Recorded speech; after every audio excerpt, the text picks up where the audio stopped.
प्रकाश वाले गणेश जी, आप हमारे सभी कार्यों को बिना किसी विघ्न के सफलता प्रदान करें। भगवान गणेश के अन्य नाम हैं गजानन, विनायक, एकदंत, लंबोदर आदि। पौराणिक कथा के अनुसार मां पार्वती ने अपने उपटन से गणेश को बनाया। शिव जी ने अनजाने में उनका सिर काट दिया, बाद में हाथी का सिर लगाकर पुनः जीवित कर दिया। भगवान गणेश का वाहन मूषक यानी चूहा क्यों है? ये सवाल भारतीय पौराणिक कथाओं में गहराई से जुड़ा हुआ है। इसके पीछे कई पौराणिक कहानियां, प्रतीकात्मक अर्थ और आध्यात्मिक संदेश छिपे हुए हैं।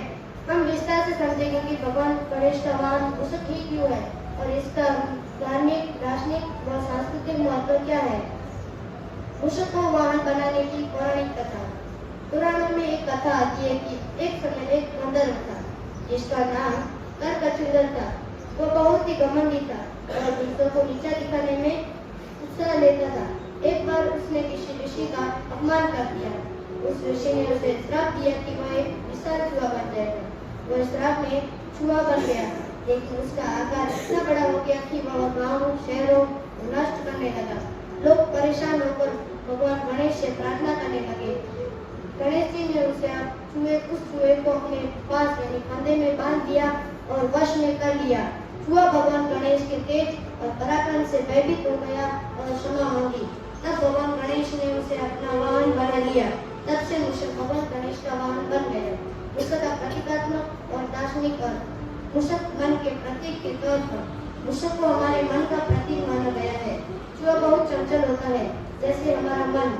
भगवान गणेश को उस पर सवार होना ये दर्शाता है कि उन्होंने अपने मन पर पूर्ण नियंत्रण प्राप्त किया है।